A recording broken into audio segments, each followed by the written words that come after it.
Ditch the fairy tale princess. It's time to step outside the status quo and blaze your own trail. The path littered with setbacks, successes, and newfound passions. Why? Because when you break away from the script, you start to pursue a life by choice. One that is all yours. Live unscripted and rewrite your life. Welcome back to the show. Unscripted has now become my favorite place to hang out, as I hope it's become your favorite place to hang out.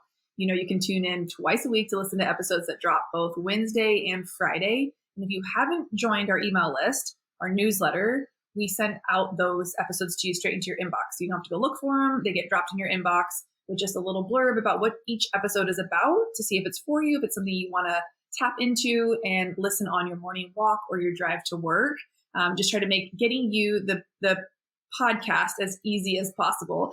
Today's guest was amazing. Meredith Arthur is the chief of staff for Pinterest Product Innovation Lab, where she gets to work on new products like Shuffles, which, as she explained in this episode, you'll hear is a way to make the product in the pictures move. So it's an animation app. And I just love that Pinterest is doing such innovative things. We also went down the rabbit hole at the end of the episode around how Pinterest can be such a strong platform to put content out there. And so she shared with me some resources that Pinterest has, like Pinterest TV and the creator courses and meetups that they have for people who want to get onto Pinterest and to learn more about how you can use Pinterest to grow your platform.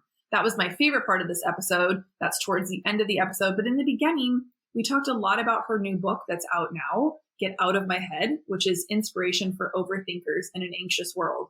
She shared in the episode what kind of happened to her and how she became aware of the things that she was dealing with that had gone undiagnosed for quite some time in her life.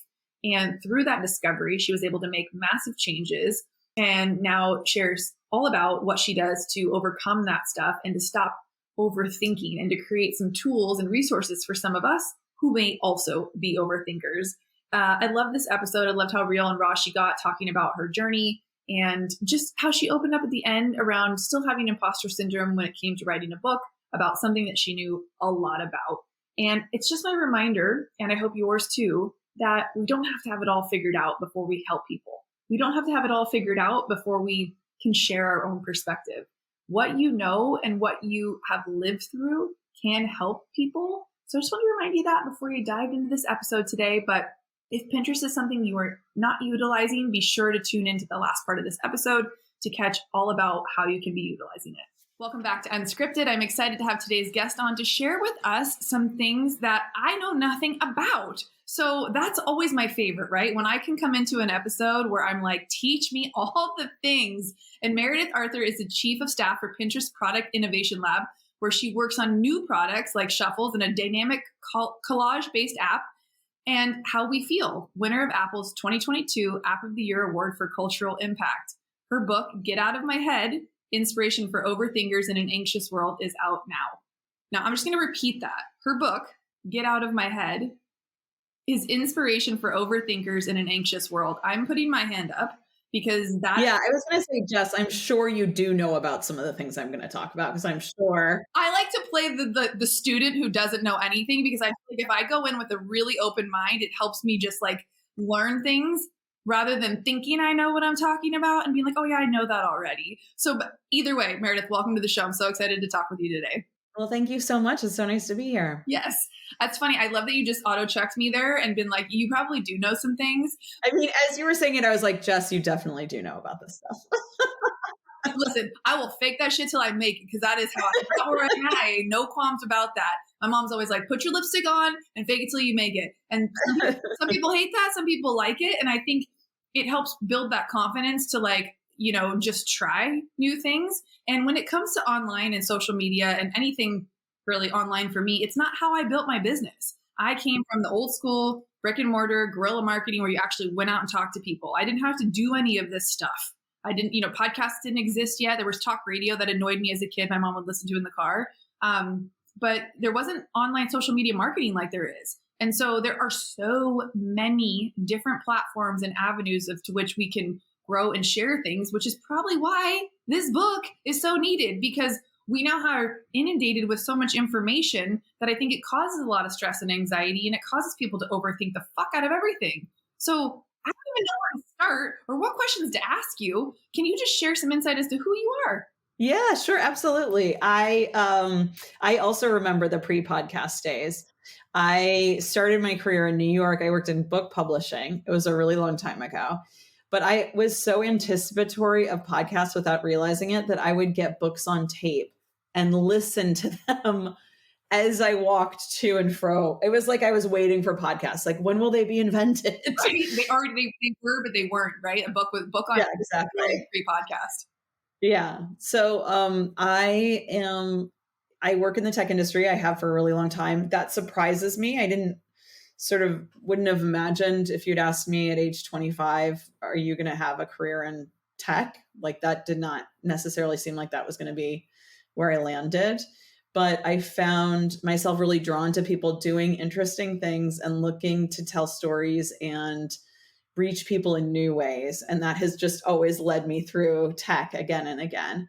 So I worked at a lot of different places. I helped start a magazine about food, which was then acquired. And I ended up working at CBS as a video producer for a bunch of years, and then went to the Food Network. And then I went to a bunch of startups in a row. So I saw lots of different startup life with lots of different use cases and needs. And in the middle of that, was about to turn 40. I was 39. It was about to be July 4th. And I was let go from one of the startups. I was let go from 3 startups in 1 year. So I was let go from one of the startups. And the guy who was letting me go said, "It seems like you are depressed." And he was saying this from a kind place in his heart. His intention was to help me. And I knew that what he was saying was true, but I didn't know what it meant.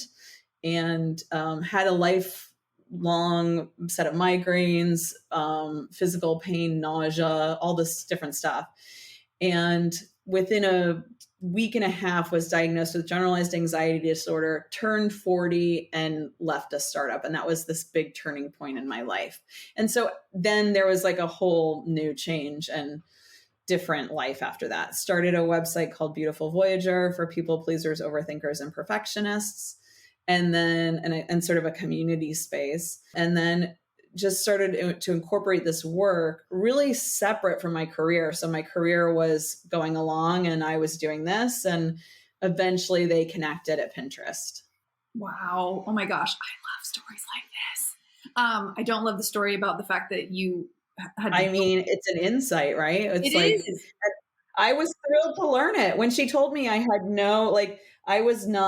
I didn't come with any stigma around this. I was just shocked. I was shocked I had known ahead of time. No one ever gave me this information about myself. My husband had even said, "Will you ask your therapist if anxiety could be at play?" And I asked my therapist, and she said, "No more anxiety than anyone else." And so I I had gone to 5 therapists. No one spotted it. So that's why I do this. Like, I'm just trying to reach the many other people out there who are high functioning, kind of overachiever type people who believe that they can just push through any problem and gain control of it and fix it, because there always comes a point in your life where you can't do that anymore. Maybe it's because you have kids and you're trying to like do all the things at once, or maybe you're just hitting career obstacles, or, whatever that may be. Maybe it's death in the family. But I think there's a lot more awareness now than there was 7 years ago that, mind-body connection, mental health affects physical health. But when I started, it was just everyone in my world was surprised I was even talking about these things. It was just they were like, "You're not going to get another job. You're not going to get a job. You're going to lose your job if you talk about this." Wow. Yeah, no, for sure. I could see that for sure. And most people say it the other way. Your physical health helps with your mental health, but you know that working on your mental health can drastically change your physical health. Can you speak to that a little bit more? Because I get quite a few people, maybe from the fitness background, that use, the term health, physical health, and prioritizing, food and stuff that you put in your body before and saying that it'll help with the mental versus the other way. Can you share with us that perspective?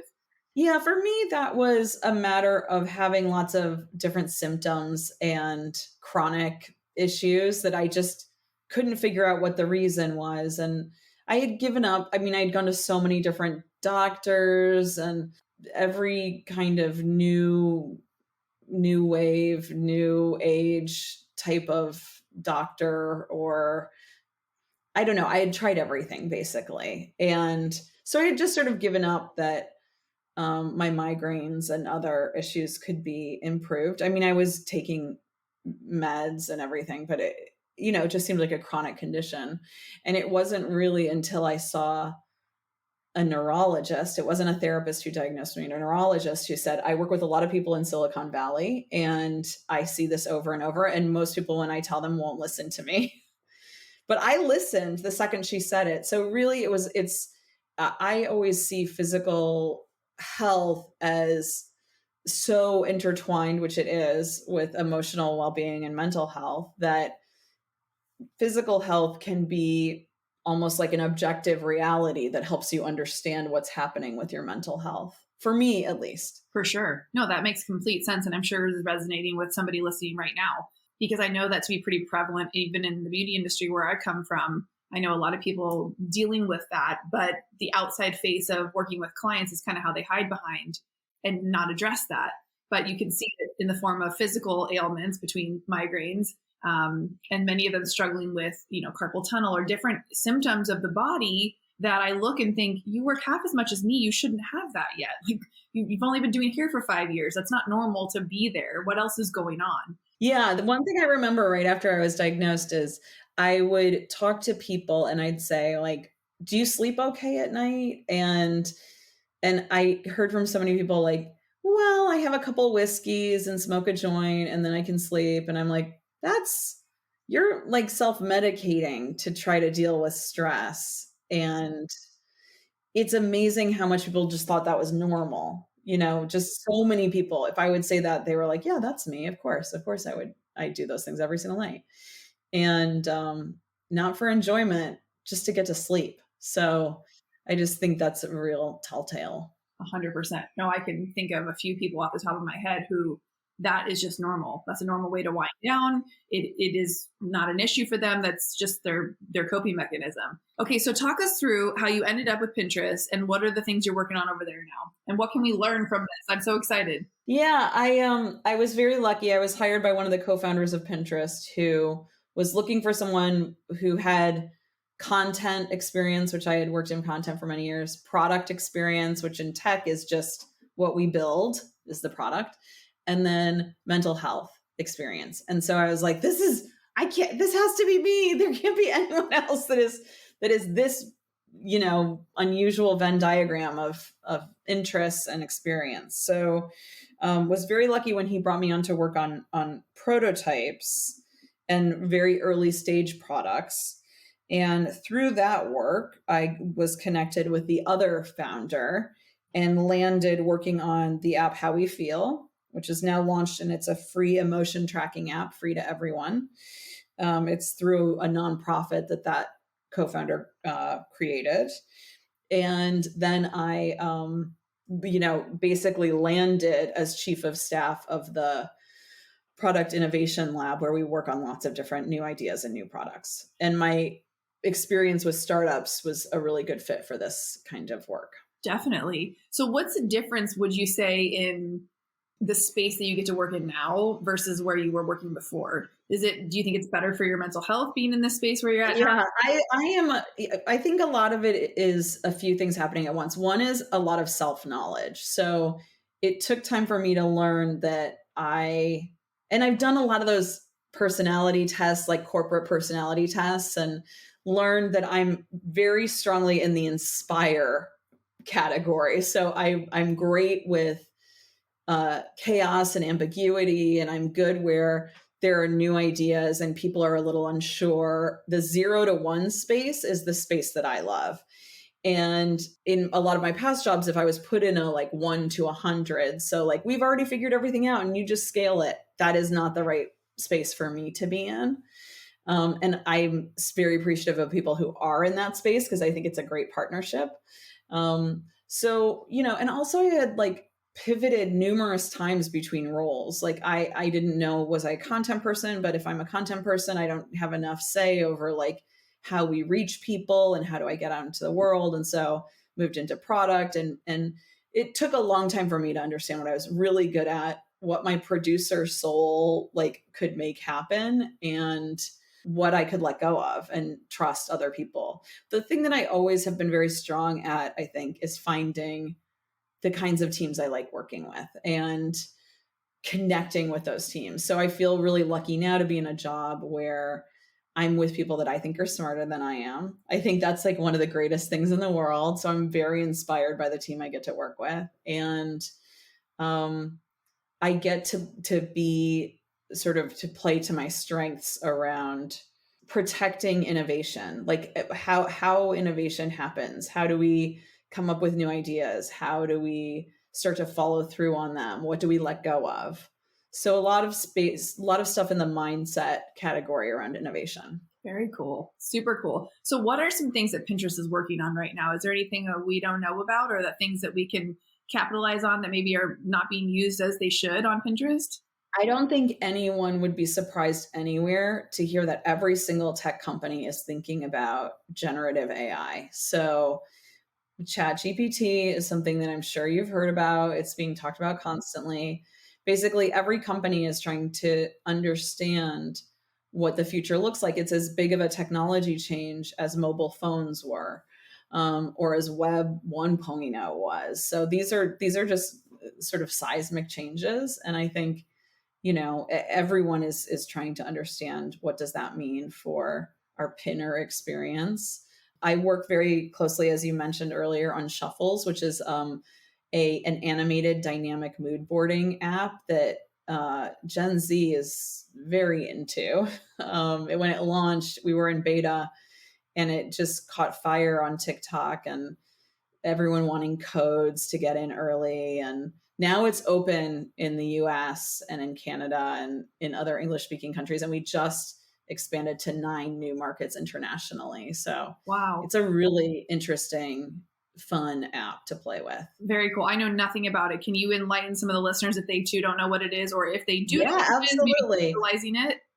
Yeah. So the idea is that you can take a photo, either a photo that you're taking right now at the moment or a photo from your camera roll, and isolate elements in that photo. So let's say you want to just have this mug, this is a photo of me with this mug, and then you can isolate this mug, and then you can start moving it around and play with it. And then maybe you want to add something else in and you want to animate. So if you wanted to create for the Unscripted podcast, for example, like a special animation with all of these different elements and all this different information, like I could put my book up and have it bounce around or have it move or have it evolve. It's just a really fun creative tool. It sounds awesome. So how are people utilizing things like this in showing up on social or growing their business or their brand? So it's a free tool that everyone can use, and it's making what used to be very difficult video editing really simple for people. So again, if you wanted to show your top 5 picks for, if it's beauty, let's say, here's my skincare routine and here are the 7 products that are my must-haves. It's just a really great, simple visual that then you can learn more about those things by tapping in and going deeper. How cool. So, okay, let's go back to Pinterest as the platform itself. Can we speak to that a little bit? Because I know that it's maybe one of the most underutilized platforms. People look at Instagram as being like the hub, but it's not. It should be Pinterest, right? Can you speak to what Pinterest really actually is? Yeah, I mean, I think the thing that people maybe are getting their heads around when it comes to Pinterest, and I would say one of the reasons is because it was always seen as like a female dominated brand, and therefore it was underappreciated maybe by the larger industry. But the thing that is becoming really clear is that we're in an era where people are looking for how to recharge their own creative energy, not just like have to push it out all the time, but like how to like learn and gain from their own private worlds. And Pinterest is a place that people come to and they really cherish the things that they've created and saved. There are many, many boards. There are many worlds of interest. And our algorithms are so strong that if you're interested in like goth core or something, you can go very deep in these different worlds. And so I think that one of the great things is seeing the trends come to life. Like every year we do Pinterest trends. We usually cover 10 to 18 upcoming trends, and then we judge ourselves based on how close we were to what we had come up with. And it's incredibly high. I mean, I'm always learning about new things that people are thinking about. So I would describe it as a place for creative recharge and inspiration. So if you're a creator and you're like trying to think about what you might want to talk about or cover, it's a great place to go to see who are the people that are interested in this and what are they like and what else are they saving. And so a good place to do some market research as well if you're creating things. Definitely. Very cool. Yeah. Okay, talk to us about your book, because I mean the title alone is resonating with me, and I know so many of the listeners as well. So where came the inspiration and motivation for you to actually write the book? Yeah, so I had been, as I mentioned, that was sort of this watershed moment in my life when I was diagnosed with generalized anxiety disorder. And I kept thinking, why did I not know this? How could I be this far along in my life and have worked in all these environments that were knowledge centers and sort of places that I should have been close to information and not known this about myself? So again, I created this site, Beautiful Voyager, with the idea of understanding overthinking. I really wanted to know, is this something that is ubiquitous around the world? Like, how does this show up in different places? What are some of the traits of an overthinker? And what I learned was that many of us who are overthinkers don't necessarily, well, we have a lot of sensitive traits that are in common, like awareness of visuals and being visually driven and, sound and just different things that I kept learning were similar. But the other thing is the rhetoric around mental health isn't always appealing to us because we try to think our way through and push our way through everything. So if there's a problem, we just work extra hard. We don't think of it as worrying. We think of it as like problem solving. And so in working on the book, what I wanted to do was to show my perspective visually. And it's a very visual book. I worked with an artist who I was lucky enough to get to work on the design and the art of the book as well with this artist, to show people how to feel, not just think. So it's really about getting out of your head, as mentioned in the title, and feeling a different way. So having these ideas along with the feeling that the color and the art gave you moving through it. And then I had this idea for like this little extra book, and there is an extra book. So it's a book, and then there's another book in the back in a pocket. And the book in the back in the pocket is for what to do in moments of free-floating anxiety. And it's supposed to just almost be like a little vitamin that you can, just take with you on the go. I love that you called it a vitamin versus a pill. So it's the non-prescription back pocket resource.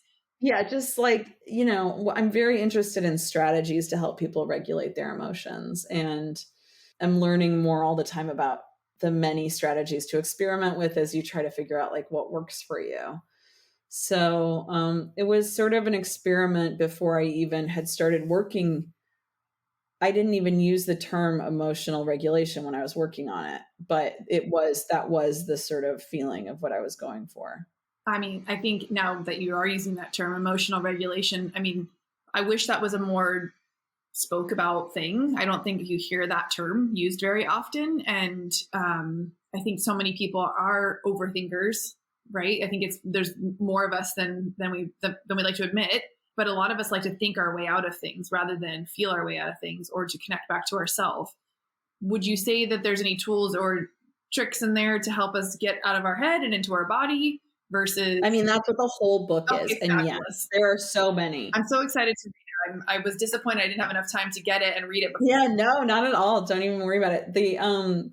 But the idea of, for example, I have exercises that I sort of created or heard about, and I'll give it credit to everyone who from the community who shared exercises that worked for them. But one of them is to look around and choose 3 colors and give them a name in the room, and then choose the one whose name you like best that you just came up with. Now create a moment around that color. And that one came from, I was working on something and my husband is my copy editor and he changed my red to London telephone booth red. And when he changed it to that, it was so evocative. And I like had a whole moment in time around this color that he described. And it's just a moment to get you feeling something. I mean, really, all of it is just a moment to, when people are like, visualize your safe place, that never worked for me. But when I think, okay, think of a place you like now, feel what the ground feels like under your feet and what does it smell like and what does it taste like? All of a sudden it becomes much more real and helps you shift where your head is. Yes. So good. I pulled up some of your reviews on the book and I wanted to read this one because I feel like as the reader, we always get like every reader that reads your book is going to be in a different state, is going to be like state of mind, different place in their life and have different experiences around their perception of these words, right? So this amazing review says, I love this read. I never considered myself to be an anxious person, but I do struggle with other stressors like overanalyzing, people pleasing, and comparing myself to others. I think that's the majority of anyone who listens to my show, which is neither good nor bad. But she writes, what's so great about this book is that it's really a thought starter. It's not meant to solve all your problems. Rather, it equips you with a set of tools and tips to try so you can see what works for you in your everyday life. The author wisely designed this guide to be small, to not overwhelm an already busy mind, to fit right in your palm so you can keep it handy wherever you find yourself in your head. When it arrived, I ripped open the package and began to browse the beautiful pages, but an hour later, I found I'd read it front to back. It's an easy and engaging read filled with relevant real-life examples and just enough science to back it up. Perfect to get the juices flowing and get you on your way to getting out of your way. Highly recommend. I love a great review. Whoever wrote that. That's such a good one. That is such a good one. And that, yes, that person really understood what I was after. The thing that pleased me so much, because I am such a skeptic and I have a lot of like inner critic, as we all do. And I kept thinking like, why would anyone want this? And then I'd have to like kill my inner critic to keep working on the book. And I was so happy and relieved that people understood what I was after, that I wasn't looking to just create another book that was already out there about anxiety, that was like a dense tome and also made me turned off. Like so many of the books that came before, I was just very turned off by their descriptions and their visuals. And this was to like ignite curiosity and exploration. Good. I love that. And it's funny. Thank you for sharing that you too have an inner critic and that just because you know what's helped you, that you still didn't have some, hesitations around writing a book about something. It's so everybody does. And I think that's one of the things. I mean, the creative process is very painful. It can be. Like, yes. and you like go through it and you think, oh, this is like, I'm in my groove. And then the next day you're out of it again. I mean, that's just part of the creative process, I think. It is. And it's fucking exhausting sometimes. And it's so exhausting. If you are a creative and you're listening, just know that we feel you. That's all. Yeah. We feel you. And some days be like that. Some days you're crying in the shower. The next day you're on cloud 9. It is what it is. Yeah. I mean, literally all you have to try to do is to just keep showing up, even when it's weird. I remember working on the book and thinking like, no one's going to want to read this. I mean, I just like, am I differentiated? Is anyone really going to get this? And like, it's just been such a pleasant surprise that people have. And it just is a reminder that if you're speaking really clearly to yourself, to like somebody really specific, it does tend to open up and reach a lot. It can reach many people beyond you. And I think that's the beautiful thing when we share our stories is we are all more alike than we give ourselves credit for. You know, we all think our problems are our own and we think we're the only ones dealing with X, Y, or Z. But at the end of the day, sharing your human experience is what connects all of us. And it does motivate one another to like make some changes, or to hear that chronic headaches aren't normal, or the fact that you know, have anxiety. That is not necessarily something you just have to deal with. There are tools out there, there are resources, there are other people who understand, and getting in community with those people and being able to have conversations, even if it's through reading their words in a book, is a great place to start. But it sounds like you have a lot more resources and support with your online community, with your website. And thank you for doing the work that you're doing and not just keeping it all to yourself, because even if you can help one person with that book, which we know there's more than one person, you have many, many reviews on there.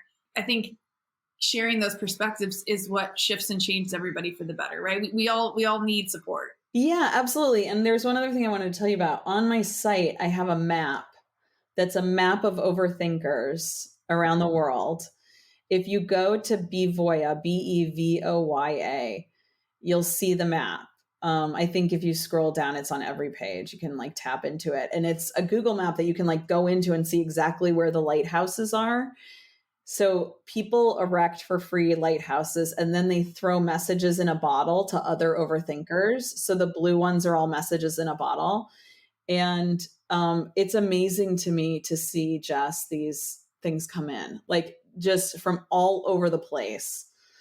And it's just, the idea is that, you know, you can light the way for other people through creating community, really. That's amazing. And one of the ways you can create community is on Pinterest, which is what we're starting to explore more with my brand, because it's one of those underused platforms I wasn't using enough. And one of your main salespeople for that, she's probably an unhired salesperson or whatever you call it, Jenna Kutcher. She is like such a proponent for Pinterest being the end all be all platform to share your message and keep content that stays up versus something that's on Instagram stories for 24 hours or a post. I love that point. Yeah, I love that point. And the other thing about Pinterest is that a lot of people see a ton of referral traffic to their sites. So I've had friends say, look, Pinterest is my number one referrer, but I don't feel like I'm on there, you know, cultivating that. And I was like, yeah, it's your number one referral because people are really interested in what you're doing. So let's get you on there, like actually representing yourself instead of other people representing you. Yeah. Okay. So what if someone's listening to the show and they want to learn more about Pinterest? Are there great platforms or resources that Pinterest offers for us to learn how to use the platform? Yeah, absolutely. I worked on launching Pinterest TV, which is live streaming on Pinterest. And there is a site with all the information about Pinterest TV, for example. So I believe the URL is, and I should know this offhand, business.pinterest.com/TV. Is this it? Yes. Oh no, Pinterest TV. Sorry. But if you Google Pinterest TV, you will find this URL that, and I can send it to you if you want to include it below. Sure, that would be great. So that's an example. Anyone can go live on Pinterest. It's just got a lot of intentionality around it. And you can apply using that link. And then, you know, there are also lots of other ways. I would argue that Shuffles is a great way to get started with Pinterest, because you're reaching a new hungry audience that's like, let me create in new ways. Let me spend time creating. Let me be inspired by new ideas. And people keep saying that they use Shuffles as an emotional regulation tool. So it's a tool that makes them feel comfortable at the end of the day. They want to relax, they sit down. And Pinterest is like that too. It's not an I have to do it. It's I want to do it. I want to explore. Amazing. Okay. You guys, you heard it here. Go check out Pinterest TV and check out Shuffles. I can't wait to see what you all create with tapping into a new platform. If you've been using Pinterest, I'd love to hear your takeaways or some of your strategies for growing your Pinterest, because I am trying to explore into that avenue. If you happen to be a Pinterest expert and want to help me with that, shoot me a DM, let me know. We are looking to expand the team, and that would be amazing to add someone on to help us with that. Ooh. Yeah. Meredith, thank you so much. This was so fun. And I'm so happy that you put this book out, and, you know, that you have been able to have such amazing shifts in your life. And you are truly someone who has flipped the script and now is doing something. You can just see the joy in your face talking about the things that you're doing. And thankful for that gentleman who pointed out that you were dealing with that, and it got you to go take some action and get the right help. And luckily somebody enlightened you as to what the fuck was going on with you. So I know, it's true. I feel so grateful every single day that there was someone so experienced to be able to spot it. absolutely. We just pray for people like that more in our life. Totally. Thank you. It was so great to connect. Where can people find you if they want to dive more into you at the Bevoya? Bevoya is the best place. Put a lighthouse on the map. Drop me a line. Yeah, absolutely. On Instagram as Bevoya, on Pinterest as Bevoya, like everywhere Bevoya. Amazing. You guys go check it out. We'll see you on the next episode of Unscripted. Giving back is easy. Leave Unscripted your 5-star rating and written review. I appreciate your support more than I could ever put into words.